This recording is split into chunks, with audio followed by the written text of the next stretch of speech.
The wind carried more than salt and seaweed across the walls of Kaffa that autumn morning in 1346. It carried the scent of death, thick and cloying, mixed with the acrid smoke of burning pitch. Marco Grimaldi pressed his back against the stone ramparts, listening to the thunderous crash of another catapult stone striking the fortress walls. But it wasn't stone that made his stomach turn. It was what the Mongols had begun hurling over the walls 3 days ago. Bodies. Corpses bloated with disease, their skin mottled black and purple, flying through the air like grotesque birds before smashing into the courtyard below. The first few had been shocking enough, but now they came in waves. Men, women, even children, all bearing the telltale swellings in their necks and armpits that had decimated the Mongol camp outside the walls. "Madre di Dio," whispered Francesco, a young merchant from Marco's trading company. His face had gone ashen as another corpse sailed overhead, landing with a wet thud near the well. "They're using their own dead as weapons," Marco spat into the dust. He'd been trading along the Silk Road for 20 years, had seen plague sweep through cities before, but never like this, never weaponized. The irony wasn't lost on him. The very disease that was destroying the Mongol siege was now being gifted to the defenders of Kaffa. The Khan's forces were dying so quickly they could barely maintain their blockade, yet in their desperation they had found a way to share their misery. "We need to leave," Marco said, watching as several Genoese soldiers used long poles to push the latest corpse toward a growing pile near the eastern wall. "Tonight, while they're still dying out there faster than they can organise an assault." Francesco nodded eagerly. "The Santa Lucia is still seaworthy. Captain Benedetto says he can have her ready within hours." But as Marco gazed out at the Mongol camp, he could see the truth that Francesco couldn't, or wouldn't. The bodies being hurled over their walls weren't random casualties of war. They were selected, chosen for the particular darkness that had consumed them.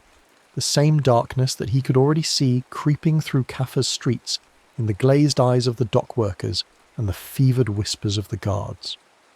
By nightfall, they were loading the last of their goods onto the Santa Lucia. The ship's hold was crammed with silk, spices and precious metals, a fortune that would make them wealthy beyond measure if they could reach Genoa. But tucked between the cargo crates and coiled in the ship's ropes were passengers they hadn't invited. Black rats, their fur matted and eyes bright with hunger, and nestled in their coarse hair, tiny fleas gorged with infected blood. As the ship pulled away from Kaffa's harbour, under cover of darkness, Marco stood at the stern watching the city's torches grow smaller. He didn't know he was looking at the last lights of the old world. Behind him, in the hold, something small and dark scurried between the grain sacks, carrying within its blood a transformation that would reshape the very foundations of civilization. The journey from Kaffa to Constantinople took 12 days. By the 3rd day, the ship's cook was dead. By the 7th, they had lost 6 more crew members. Captain Benedetto, a weathered man who had sailed these waters for 30 years, had never seen anything like it. Men would wake seemingly healthy, complain of headache and chills by midday, and be dead before the next dawn. The swellings appeared overnight, hard, painful lumps in the neck, armpits, and groin that grew to the size of oranges. The fever that followed was merciless, driving men to delirium before the mysterious black spots appeared on their skin like some internal darkness bleeding through. "It's God's punishment," whispered Pietro the sailmender, crossing himself as they wrapped another body in canvas. "We've angered the Almighty with our greed, sailing from that cursed place." But Marco, educated in the universities of Bologna and Padua, suspected something more earthly at work. He had noticed the rats, how their population seemed to fluctuate in inverse proportion to the crew's health. When the rats died in great numbers, the sickness followed among the men. Yet none of the learned treatises he had studied, none of the medical wisdom of Galen or Avicenna, had prepared him for this. By the time they reached Constantinople, only 8 of the original crew of 23 remained alive. The harbour master took one look at their ship and ordered it quarantined, but not before several rats had already scurried down the mooring lines onto the docks. Marco watched from the ship's rail as the creatures disappeared into the maze of warehouses and market stalls that lined the Golden Horn. He felt like a man who had accidentally knocked over the first stone of an avalanche. 3 days later, the first dock worker in Constantinople began complaining of headaches. From Constantinople, the plague spread like spilled ink across parchment. Other Genoese vessels, some carrying survivors from Caffa, others picking up the infection in contaminated ports, sailed westward toward home. The Santa Lucia itself, after losing half its remaining crew in Constantinople, limped towards Sicily with its deadly cargo intact. It was late October when the ship reached Messina. The harbour was busy with merchant vessels from across the Mediterranean, Venetian galleys heavy with Egyptian cotton, Catalan ships carrying Spanish wool, and Arab dhows loaded with African gold. It was the kind of thriving commercial hub that had made the Mediterranean the highway of medieval prosperity. Within weeks, it would become the gateway of apocalypse. Father Alessandro Toretti stood on the wharf as the Santa Lucia approached, his brown Franciscan robes whipping in the autumn wind. Something about the ship troubled him, the way it moved too slowly, as if fighting against more than just wind and current. As it drew closer, he could see why. Bodies lay on the deck, and the few men still moving seemed to do so with the painful deliberation of the gravely ill. "Holy Mother of God," he breathed, making the sign of the cross. "What ship is this?" "Genoese by her flags," answered Captain Torino, the harbour master. "But I've never seen one come in like this. Look at the crew, half dead by appearances." The ship's gangplank came down with a crash, and Marco Grimaldi, now gaunt and fever-eyed but still alive, stumbled onto the dock. Behind him came the surviving crewmen, 3 men who looked more like walking corpses than sailors, and in the ship's hold, unseen by the gathering crowd of port officials and curious merchants, dozens of rats began their exodus onto Sicilian soil. "We come from Caffa," Marco gasped, his voice hoarse. "The plague. It follows us like a curse. We've lost nearly everyone." Father Alessandro stepped forward, his pastoral instincts overriding his fear. "My son, you need rest and healing. The Lord's mercy..." "The Lord's mercy?" Marco laughed bitterly. "I've seen enough of God's mercy to last eternity, priest. This isn't divine justice. It's something far worse. It's hungry." The harbour master faced a dilemma that would be repeated in ports across Europe over the coming months. The ship clearly carried disease, but it also carried goods worth a fortune. The merchants of Messina had contracts to fulfil, debts to pay, families to feed. Commerce was the lifeblood of their city. How could they turn away a single vessel, especially when the nature of the sickness was still unclear? "We'll unload the cargo," Captain Torino decided, "but the crew stays aboard until we're certain they pose no threat." It was already too late. By the time the decision was made, the rats had been ashore for hours, scattering through the city's granaries and markets, and the fleas they carried were already seeking new hosts among the dock workers who had handled the ship's ropes. Within a week, the first cases appeared in Messina. A stevedore named Giuseppe, who had helped unload the Santa Lucia, woke one morning with a splitting headache and chills that no amount of wine could warm. By evening, the telltale swellings had appeared in his neck. By the 3rd day, he was dead. His wife, Maria, who had nursed him faithfully, followed him within the week. Their children lasted only days longer. The pattern repeated throughout the city. Families wiped out in succession, entire neighbourhoods falling silent as the plague consumed them house by house. The physicians of Messina, trained in the classical texts and confident in their bloodletting and herbal remedies, found themselves helpless against an enemy that seemed to mock their learning. Dr. Salvatore Medici, the city's most respected physician, stood in his study surrounded by his medical texts, sweating despite the cool November air.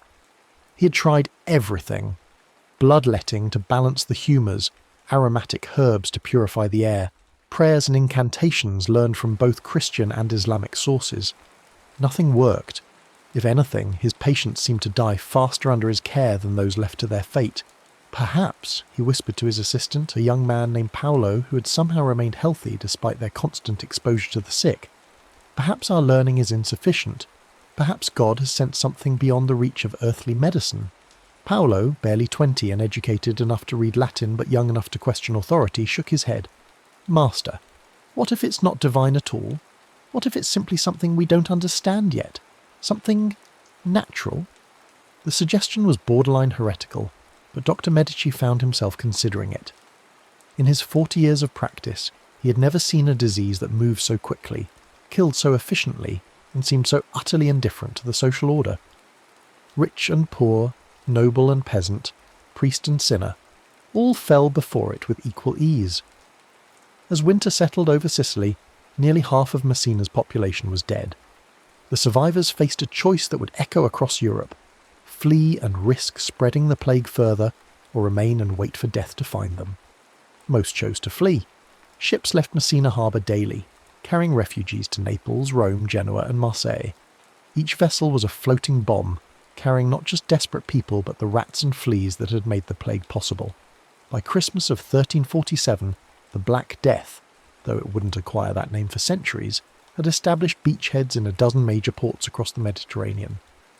In Avignon, where the Pope held court in magnificent exile from Rome, the winter of 1347 passed in relative peace. The papal palace buzzed with the usual intrigues and ceremonies, while the city below thrived on the wealth that followed the church's presence. Lady Catherine de Montmorency wrote regularly to her sister in Paris, her letters filled with gossip about court fashion and ecclesiastical politics. But by spring, her letters took on a different tone entirely. "Dearest Marie," she wrote in March of 1348, her usually elegant script hurried and irregular, "I hardly know how to convey what has befallen our fair city. It began in the poor quarters, as such things do, but it has not remained there. Yesterday Father Bernard collapsed during Mass, blood flowing from his mouth as he tried to consecrate the host. Today, 3 more priests are dead, and the cathedral refuses new bodies for burial. There is simply no more room." She set down her quill and walked to the window of her townhouse, gazing out at streets that had grown eerily quiet. Where once merchants hawked their wares and children played, now only the occasional cart passed by, usually loaded with corpses wrapped in whatever cloth could be found. The bells that once marked the hours with calls to prayer now tolled constantly for the dead, their bronze voices creating a symphony of mourning that never ceased. "The physicians," she continued, returning to her letter, "have taken to wearing the most grotesque costumes, leather robes and masks with great beaks stuffed with herbs and spices. They look like monsters from a fever dream, and perhaps that is what they have become. Dr. Beaumont, who attended Papa before his death, told me privately that he has never seen anything like this plague.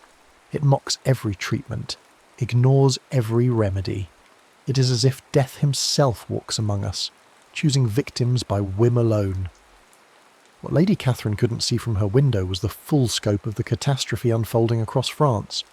In Paris, the university medical faculty had declared the plague the result of a conjunction of Mars, Jupiter and Saturn in the sign of Aquarius, an explanation that provided no comfort to the families watching their loved ones die in agony. The city's graveyards had overflowed by April, forcing authorities to dig enormous pits outside the walls where bodies were layered like cordwood. Pierre de Chauliac, a young medical student at the University of Paris, had abandoned his studies to work directly with plague victims. What he saw challenged everything he had been taught about medicine and the human body. The disease seemed to have 2 distinct forms, one that attacked the lymph nodes, causing the characteristic swellings, and another that went straight to the lungs, killing so quickly that victims sometimes died while still walking. "Master Guillaume," he said to his former professor, finding the old man in his study surrounded by ancient texts, "the Galenic system provides no explanation for what we're seeing. The 4 humours, the theory of contagion by miasma, none of it applies here." Master Guillaume looked up from his manuscript of Avicenna, his face haggard. At 60, he had spent his life believing that all knowledge worth having was contained in the classical texts. Now that certainty was crumbling. "Then what would you propose, student?" "That we abandon 15 centuries of medical wisdom." "Perhaps," Pierre said quietly, "wisdom begins with admitting ignorance." In the poor quarters of Paris, where the plague struck hardest, Jean-Baptiste the gravedigger had long since stopped counting the dead. At first he had tried to maintain the proper rituals, individual graves, prayers for each soul, careful record-keeping for grieving families. But by May, the corpses were arriving faster than he and his assistants could dig holes. "They die too fast to bless," he told his wife, Marie, as he stumbled home after another 18-hour day in the expanded cemetery outside the city walls. His clothes reeked of lime and decay, his hands were permanently stained black from handling corpses, and his eyes held the haunted look of a man who had seen the end of the world. "How many today?" Marie asked, though she wasn't sure she wanted to know. "I stopped counting at 200. The pits we dug last week are already full. Father Michel says we may have to start using the old quarries outside the walls." He slumped into his chair, exhausting radiating from every line of his body. The worst part isn't the numbers, Marie. It's how quickly people forget the dead. A week ago, these were merchants and craftsmen, mothers and children. Now they're just cargo. The plague's impact extended far beyond the raw numbers of the dead. In Strasbourg, the Jewish quarter burned while families like the Rosenbergs fled for their lives, accused by desperate Christians of poisoning wells and spreading plague through sorcery. Abraham Rosenberg gathered his family in their house as the mob assembled outside, knowing that centuries of coexistence were ending in a single night of terror. "Papa," his daughter Rebecca whispered, clutching her mother's hand, "why do they blame us? We're dying too." Abraham had no answer that would satisfy a 12-year-old. How could he explain that people in pain needed someone to blame, that fear made neighbours into enemies, that the same plague consuming Christian and Jew alike had somehow become a Jewish conspiracy in the minds of the terrified? The accusation was absurd. Jews were dying at the same rate as everyone else, but logic had no place in a world gone mad. The family escaped Strasbourg that night, joining the stream of Jewish refugees fleeing across Central Europe. Behind them, their synagogue burned, along with centuries of scholarship and community. The plague was killing more than bodies. It was murdering the very fabric of medieval society. By summer, the pattern was established across Europe. The plague moved along trade routes and rivers, striking cities first, then radiating outward to the countryside. It showed no respect for social hierarchy. Kings and peasants died with equal ease. In Florence, Boccaccio would later write that parents abandoned dying children, and children fled from dying parents, as natural affection dissolved in the face of absolute terror. The church, which had provided stability and meaning for 1,000 years, found its authority crumbling. Priests died so quickly that there weren't enough survivors to perform last rites. Monasteries that had preserved learning since the fall of Rome fell silent as their brothers perished. Pope Clement VI, desperately trying to maintain some semblance of divine order, finally consecrated the Rhone River itself, allowing bodies to be thrown into its waters when the graveyards overflowed. The economic system that had sustained medieval Europe began to collapse. With a third of the population dead or dying, there weren't enough workers to bring in harvests, enough craftsmen to maintain trades, enough merchants to sustain commerce. Prices fluctuated wildly as supply and demand lost all predictability. Money became worthless when there was nothing left to buy and no one left to sell it. Yet even as the old world died, seeds of something new were being planted. In the devastated countryside of England, where entire villages stood empty and manor lords had no serfs to work their land, surviving peasants began to realise they possessed something previously unimaginable: bargaining power. Thomas of Wycliffe, a serf who had worked the same strip of land his entire life, stood in his lord's manor hall in the autumn of 1349, hat in hand but back straight. Sir William de Montfort, who had lost 2/3 of his peasants to the plague, sat behind his oak table trying to project an authority he no longer truly possessed. "I'll need twice the wages," Thomas said simply, "and Sundays free for my own work." "You forget yourself, serf," Sir William replied, but his voice lacked conviction. "You are bound to this land by law and custom." "Begging your pardon, my lord, but law and custom are dead in the fields along with everything else. You need workers, and there aren't enough of us left to work for the old terms." Thomas's voice was respectful but firm. "The manor across the valley is offering 3 times what you pay plus a cottage of my own." Sir William stared at the peasant, realising he was witnessing the death of feudalism. The plague had accomplished what centuries of peasant revolts had failed to achieve. It had made ordinary labourers indispensable. The ancient bonds of serfdom were dissolving not through revolution but through simple economics. There were too few workers left to maintain the old system of obligation and service. "Very well," Sir William said finally, "but I want your oath that you'll remain through the harvest." Thomas nodded, understanding that both men were improvising the rules of a new world. Behind him, outside the manor walls, fields stretched empty toward the horizon, dotted with the ruins of abandoned villages and the graves of a vanished way of life. In the monasteries that still functioned, a different kind of crisis was unfolding. Brother Francis of Assisi, named for the saint, though he possessed none of his namesake's cheerful faith, knelt before the altar of his monastery church, struggling with questions that threatened the foundation of his beliefs. Around him, The abbey that had housed 200 brothers now sheltered fewer than 30. The library, once the pride of their order, stood largely empty, as the monks who had copied and preserved manuscripts for generations lay buried in the cloister cemetery.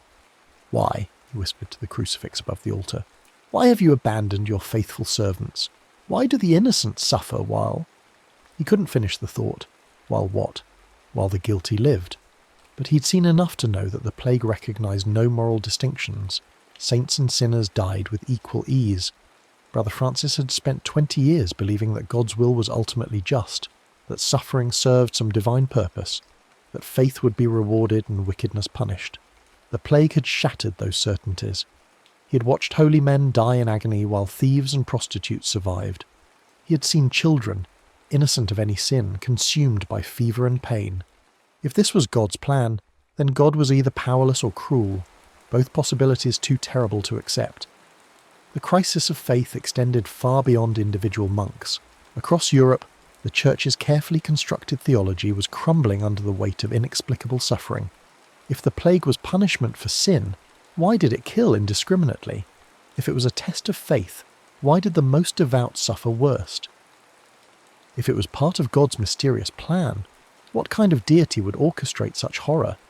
Into this spiritual vacuum stepped the flagellants, bands of religious zealots who roamed from town to town, publicly whipping themselves in elaborate rituals of penance. They believed that by taking suffering upon themselves, they could atone for humanity's sins and end the plague. Their processions attracted thousands of followers, desperate for any action that might appease divine wrath. Brother Marcus, a former Benedictine who had joined the flagellants after watching his entire monastery die, led one such group through the towns of Bavaria. His back was cross-hatched with scars from months of ritual whipping, and his eyes held the fervour of a man who had found certainty in pain. "Repent," he cried to the crowds that gathered in village squares. "God's anger burns like fire, and only our blood can quench it. We have lived in sin and luxury while the poor suffered. Now the Lord calls us to account." The crowd watched in fascination and horror as Brother Marcus and his followers stripped to the waist and began their ritual. The crack of leather on flesh, the chanted prayers, the blood flowing freely. It was medieval theatre at its most intense, offering both spectacle and the hope of salvation through shared suffering. But even the flagellants couldn't ignore the evidence of their senses. Towns they had purified through penance continued to die. The plague showed no more mercy to the penitent than to the proud. Gradually the movement began to fragment as followers realised that self-torture was no more effective than any other remedy.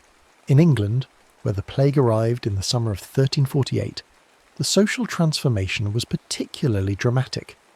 The island's feudal system, more rigid than most of continental Europe, shattered completely under the plague's impact. Villages that had existed since Saxon times simply vanished as their entire populations died. Ancient family lines that had held land for centuries ended with the generation. Margaret of Wessex, who had married into minor nobility and spent her life managing a manor household, found herself transformed into something unprecedented, a female landowner with real power.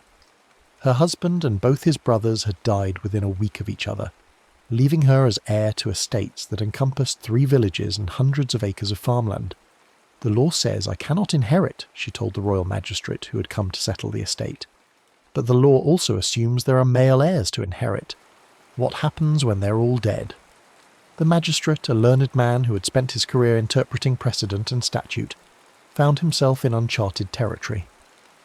The plague had created legal situations that no lawmaker had anticipated. Women inheriting land, serfs demanding wages, contracts becoming void because entire families had died. The very foundations of medieval law were proving inadequate to the new reality. "Perhaps," the magistrate said slowly, "we must interpret the law in light of current necessities. If you are willing to fulfill the feudal obligations, to provide knights for the king's service, to maintain order on your lands, then perhaps inheritance is possible." Margaret smiled grimly. "I have no knights left to provide, but I can offer something more valuable, crops that will actually be harvested, because I'm willing to pay workers what they're worth." The conversation illustrated a fundamental shift occurring across Europe. The plague hadn't just killed people, it had killed the assumptions that governed medieval life. Social mobility, previously limited to the most exceptional circumstances, suddenly became commonplace as traditional hierarchies collapsed, and survivors found themselves filling roles they had never been intended to occupy. By 1350, the plague's primary assault was ending, but its aftermath was only beginning. London, which had lost perhaps 40% of its population, had become a city of children and old people. The middle generation, those who had been in their prime when the plague struck, were largely gone. 10-year-old William Ashford wandered through streets he no longer recognised, scavenging for food among abandoned houses and trying to make sense of a world where all the adults had vanished. His parents had died in the summer of 1349, along with his 2 older brothers and his baby sister. For months he had survived by joining loose confederations of orphan children, moving from house to house, taking what they needed from the dead. It was a life that would have been unimaginable before the plague, children roaming freely through a great city, with no adult authority to constrain them. "There's bread in the baker's house on Milk Street," announced Sarah, a girl of perhaps 12 who had become the informal leader of their group, "and the door's still barred so no one else has been there." The children had developed their own ethics for survival. They took food from the dead but left valuables untouched. They avoided houses where bodies still lay unburied, understanding instinctively that decay brought danger. They shared everything equally and looked out for the youngest and weakest, creating a primitive but effective social order in the ruins of the old. William had learned to read by studying the books left behind in prosperous houses, though many of the concepts they contained, feudal obligation, religious doctrine, commercial law, belonged to a world that no longer existed. He was growing up to be something new, a child of the plague, raised without traditional authority, educated by necessity rather than design, forced to create meaning in a landscape of loss. The economic disruption caused by population collapse created opportunities as much as hardships. In the merchant quarters of Venice, Florence, and Genoa, surviving traders and craftsmen found themselves facing unprecedented demand for their services. The old guild system, which had carefully controlled production and maintained stable prices, simply couldn't function when half the guild members were dead. Antonio Vespucci, a wool merchant in Florence, sat in his office reviewing accounts that told the story of a world transformed. Before the plague, his family's business had been prosperous but predictable. Steady demand, stable prices, established relationships with suppliers and customers that stretched back generations. Now, the surviving textile workers could demand wages that would have been unthinkable just years before, while the reduced population meant that luxury goods were simultaneously scarce and less needed. "We're rich and poor at the same time," he told his son, one of the few young men to survive in their family. "Rich because we control resources that others need desperately. Poor because the world we knew how to navigate no longer exists." The plague had accelerated economic changes that might otherwise have taken centuries to develop. The careful balance between land, labour and capital that had sustained medieval prosperity was destroyed overnight. In its place, a new economy was emerging, one based more on individual initiative and less on traditional obligation, more on cash payment and less on feudal service, more on innovation and less on inherited privilege. Banking families like the Medici and Florence found themselves ideally positioned to profit from the chaos. With traditional economic relationships disrupted and new ones forming rapidly, there was enormous demand for financial services. The plague had killed many creditors and debtors alike, creating both opportunities for debt forgiveness and demand for new lending. It had concentrated wealth in the hands of survivors while creating new markets for goods and services. Yet the economic transformation came at a terrible human cost. In the countryside, where population loss was often even more severe than in cities, entire regions reverted to wilderness. Farmland that had been cultivated for centuries grew wild as villages emptied and manor houses fell silent. The careful agricultural systems that had sustained Europe's population growth during the High Middle Ages simply collapsed in many areas. Brother Thomas, one of the few surviving monks at the Abbey of Saint-Denis, spent his days walking through abandoned villages, trying to document what had been lost. His Latin chronicles, written by candlelight in a nearly empty monastery, preserved the memory of communities that had vanished completely. "The village of Petit Moulin, which in my youth housed 40 families, now stands empty," he wrote. "The church roof has fallen in, and wolves den in the nave where children once received communion. Of all the souls who lived there, none remained save old Marguerite. who refuses to leave her cottage though it stands alone in the wilderness. These chronicles, penned by surviving clergy across Europe, became some of the most important historical documents of the age. The monks wrote not just about death and destruction, but about the transformation they witnessed, how survivors adapted, how new communities formed, how the very concept of authority changed when traditional leaders were gone. Brother Thomas documented the rise of what he called new men, peasants who had become landowners, women who had taken over trades, children who had been forced to become adults overnight. He wrote about the breakdown of Latin as the universal language of learning, as local vernaculars became more important for practical communication. He recorded the decline of monasticism as a social institution, as young men chose marriage and trades over religious vows. Most importantly, he chronicled the birth of a new kind of skepticism. The plague had demonstrated that traditional authorities, religious, medical, and political, were powerless against forces they didn't understand. This realization was creating a generation that questioned everything, that demanded practical results rather than theoretical explanations, that valued what worked over what was traditionally accepted. The young men who survived, Brother Thomas wrote, no longer accept that suffering is God's will, or that knowledge comes only from ancient books. They ask why about everything, and when we cannot answer, they seek their own explanations. I fear we are witnessing the end of faith itself, though perhaps what dies is not faith, but only faith in earthly authority. The cultural impact of the plague was perhaps as profound as its demographic and economic effects. In the visual arts, the cheerful religious themes of the High Middle Ages gave way to an obsession with mortality. Artists began painting danse macabre scenes showing death-leading representatives of every social class, pope and peasant, king and beggar, in an eternal dance. The message was clear: death was the great equalizer, and earthly distinctions meant nothing in the face of the grave. Master Giovanni, a painter in Siena, stood before his latest commission, a fresco for the cathedral showing the Last Judgment. But where earlier artists had emphasized salvation and divine mercy, his work focused on the physical reality of death and decay. Skeletons danced through his painted scenes, and even his angels seemed touched by melancholy. People want to see death represented honestly now, he explained to his apprentice, mixing pigments for another skull. Before the plague, we could pretend that death was distant, abstract, something that happened to others. Now everyone has seen bodies in the streets, has smelled decay, has watched loved ones die in agony. Art that ignores that reality seems like a pleasant lie. The apprentice, barely 16 but already a survivor of plague, nodded understanding. Master, will people ever want beauty again?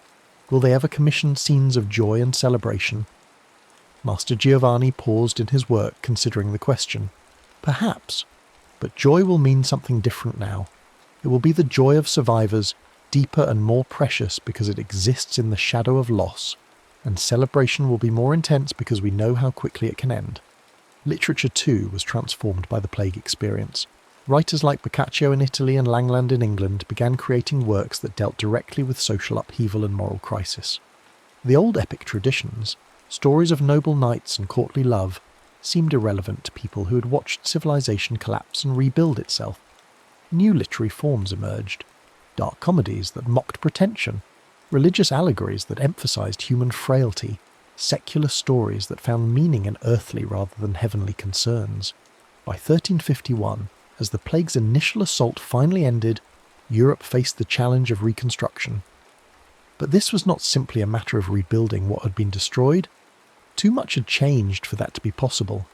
Instead, survivors had to create new institutions, new relationships, new ways of understanding their world.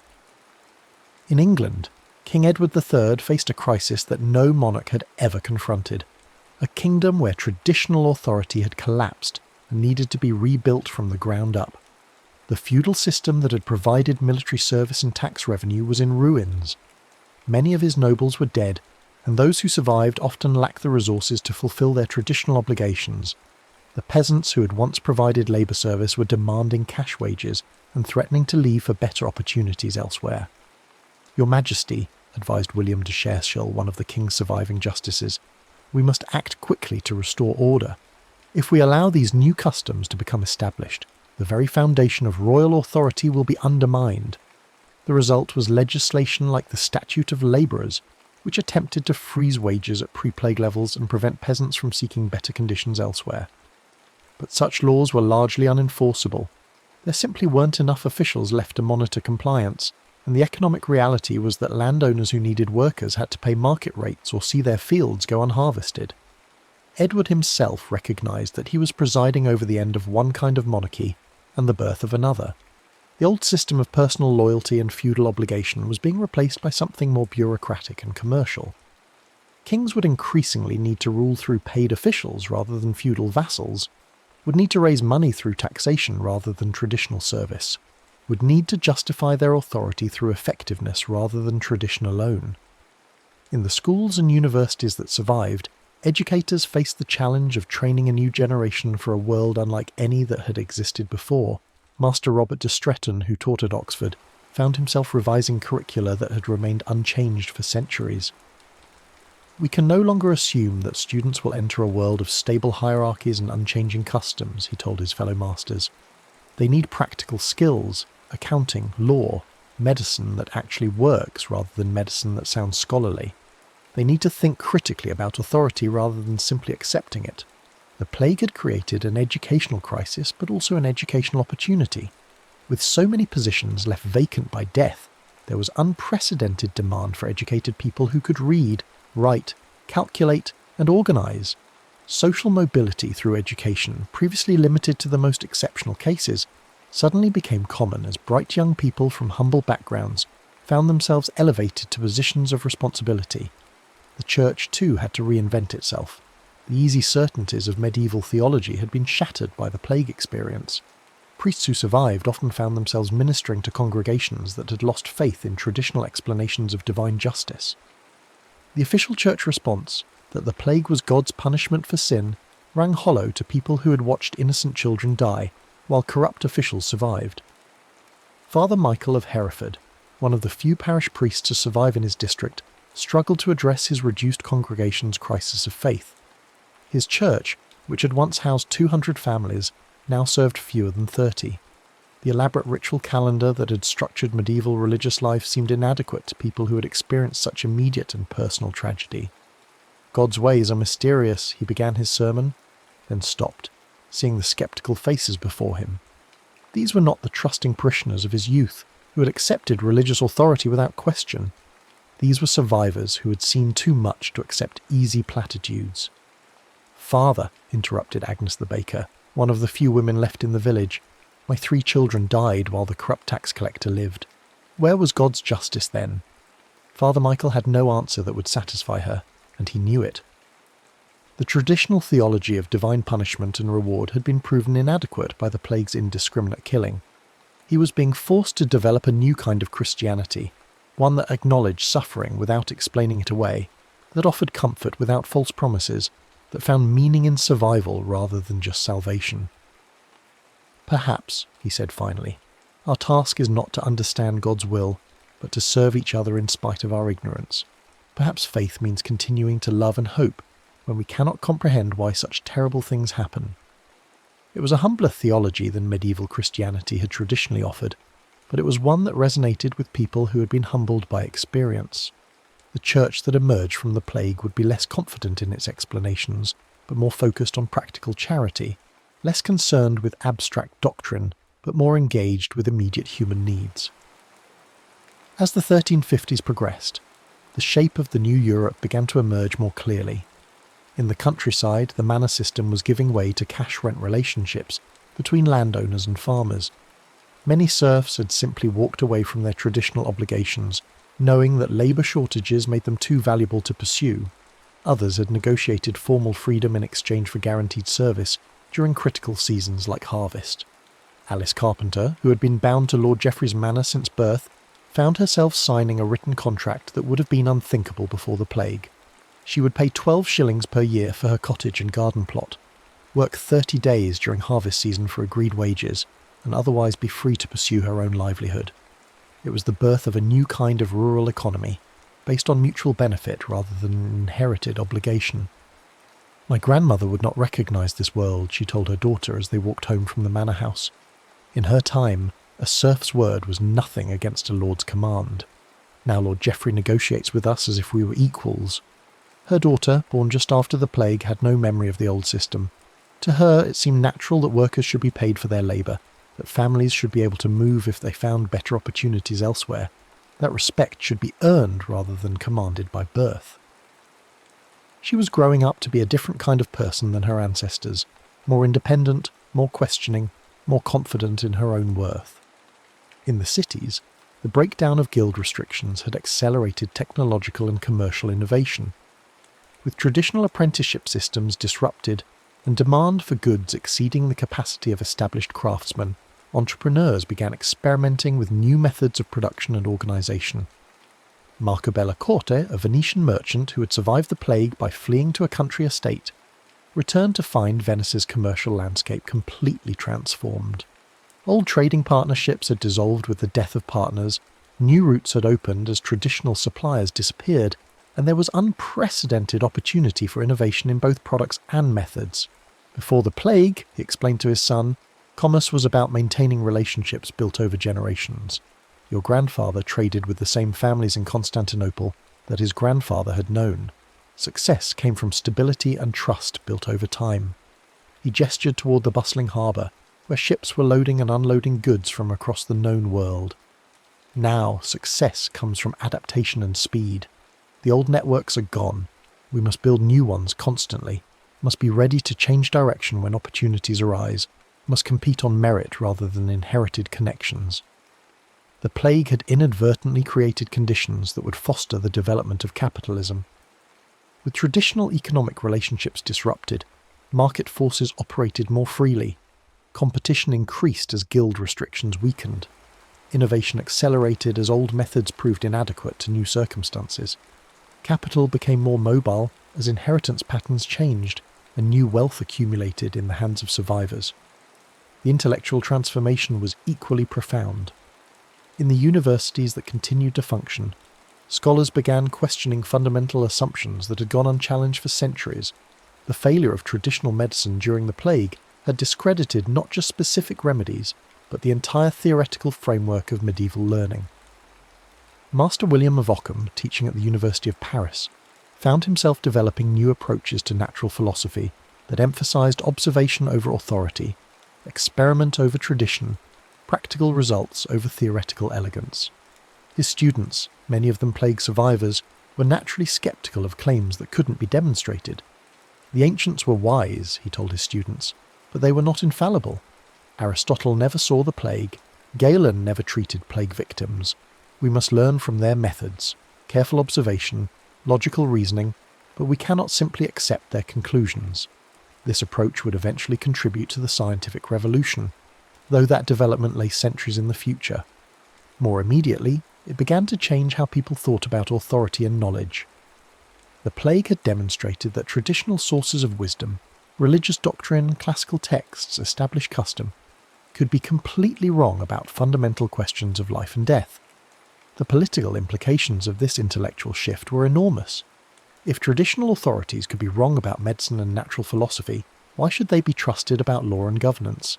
If inherited wisdom could prove inadequate to new challenges, why should political power be inherited rather than earned? These questions wouldn't produce immediate revolution, but they planted seeds of doubt that would eventually flower into new concepts of legitimate authority. By the mid-1350s, the demographic impact of the plague was becoming clear. Europe's population had fallen by at least 1/3, and in some regions by half or more. This wasn't just a temporary crisis that could be solved by rebuilding. It was a fundamental transformation that would shape European development for centuries. The population decline had multiple cascading effects. Agricultural production fell not just because there were fewer workers, but because vast areas of marginal farmland were abandoned entirely. Many villages disappeared completely, their inhabitants either dead or relocated to more viable communities. The carefully balanced agricultural systems that had sustained medieval population growth simply collapsed in many regions. Yet the survivors often lived better than their ancestors had. With more land available per person and higher wages due to labour shortages, many peasant families achieved standards of living that would have been impossible before the plague. They ate meat more regularly, lived in larger houses, owned more possessions, and had greater personal freedom than previous generations had ever known. Brother Francis, still struggling with questions of faith in his depleted monastery, observed this paradox with troubled fascination. "The world has become emptier, but also richer," he wrote in his journal. "Those who remain have inherited the wealth of the dead, yet they seem haunted by their good fortune. They live better than kings once did, but they know that their prosperity is built on graves." The psychological impact of survival in such circumstances was profound and lasting. Plague survivors lived with a constant awareness of mortality that shaped every aspect of their experience. They celebrated more intensely because they knew how quickly joy could end. They loved more desperately because they had learned how easily the beloved could be lost. They planned more carefully because they understood how quickly circumstances could change. This survivor mentality began to influence European culture in ways that would persist for generations. Art became more realistic and emotionally intense. Literature focused more on individual psychology and less on abstract ideals. Music developed new forms that expressed complex emotional states. Philosophy shifted from grand systematic thinking toward more modest, practical concerns. The plague had also accelerated the decline of Latin as the universal language of educated Europeans. With so many clerics dead and fewer people receiving formal education, vernacular languages became more important for practical communication.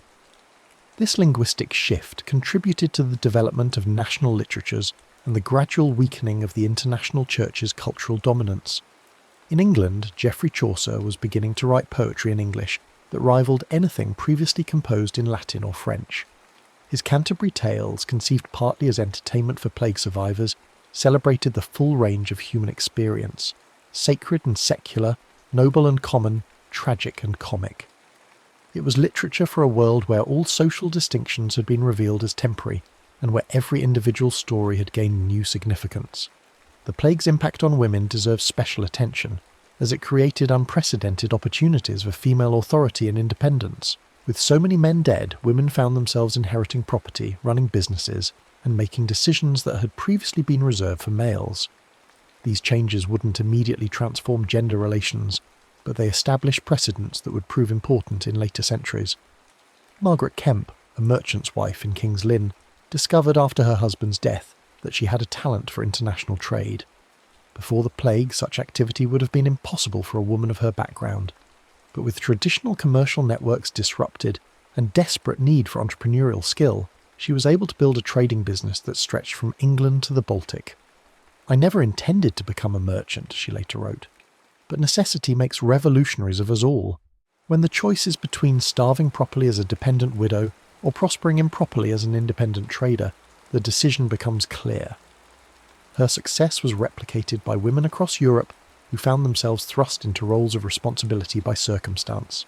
Some managed estates, others continued their husbands' crafts, still others developed entirely new enterprises. While legal restrictions on female property ownership remained, practical necessity often overrode theoretical limitations.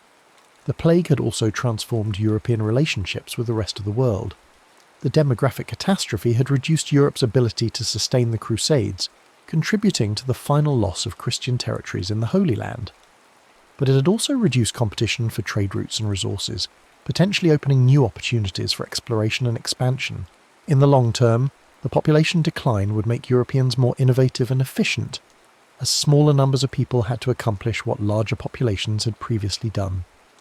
This pressure for efficiency would eventually contribute to technological advances in agriculture, manufacturing and transportation that would give Europe advantages in global competition. By 1360, a full decade after the plague's initial assault, the outlines of the new Europe were becoming clear. It was a smaller, emptier continent, but also a more dynamic one. Traditional hierarchies had been shattered and rebuilt on more fluid foundations. Authority had to be earned rather than inherited. Innovation was valued over tradition. Individual initiative mattered more than collective conformity. The changes weren't uniformly positive. The breakdown of traditional community structures had left many people isolated and rootless. The questioning of authority had produced not just beneficial skepticism, but also cynicism that made cooperation more difficult. The emphasis on individual success had weakened bonds of mutual obligation that had provided security for the vulnerable. Yet for all its costs, The transformation had liberated human potential in unprecedented ways. The plague had accidentally created conditions that would eventually produce the Renaissance, the Reformation, the scientific revolution, and the emergence of modern democratic and capitalist institutions. It had forced Europeans to question everything, to innovate constantly, to adapt continuously to changing circumstances. Master Johannes, an elderly scholar who had survived both the plague and the intellectual upheaval that followed, reflected on the transformation as he prepared his final lectures. His university had been decimated. Of 40 masters who had taught there before the plague, only 7 remained. Yet the surviving institution was more vital and innovative than its predecessor had ever been. "We have lost much," he told his students, most of them young people who had grown up in the plague's aftermath. "Libraries burned, traditions broken, accumulated wisdom scattered to the winds. Yet perhaps something precious has been born from this destruction. You think for yourselves in ways that my generation never did. You question what we accepted without examination. You seek practical truth rather than comfortable theory." He paused, looking out at faces that bore the particular intensity of survival. "The world your children inherit will be stranger and more challenging than anything we can imagine. But you are better prepared for strangeness than any generation before you. You have learned that everything can change, that nothing is permanent, that adaptation is the price of survival. The plague had taught Europe's survivors to live with uncertainty, to find opportunity in crisis, to create new solutions when old ones failed. These lessons would serve them well in the centuries to come, as Europeans encountered new worlds, developed new technologies, and faced new challenges that would have overwhelmed more rigid societies. As the 1360s began, the transformation was largely complete. Medieval Europe, the world of fixed hierarchies, unchanging customs, and unquestioned authorities, was gone forever. In its place stood something unprecedented, a civilization that had learned to thrive on change, to find strength in diversity, to discover opportunity in destruction. The Black Death had killed 1/3 of Europe's population, but it had also killed the medieval world's limitations. From the ashes of that catastrophe, the modern world was beginning to emerge. The survivors who walked through the emptied landscapes of the 1360s were no longer medieval people. They were something new, carrying within themselves the seeds of transformations that would eventually reshape not just Europe but the entire world. The plague's legacy would prove more enduring than its mortality. Long after the last victim had been buried and the last empty village had been reclaimed by forest, the changes it had wrought in human consciousness would continue to drive European development. The survivors had learned that the impossible could happen, that the unthinkable could become routine, that the world could be remade in a single generation. They passed this knowledge to their children, who grew up expecting change rather than stability, innovation rather than tradition, opportunity rather than obligation. And so the Black Death, which had seemed like the end of the world, became instead the beginning of a new one, more uncertain perhaps, but also more full of possibility than any that had come before.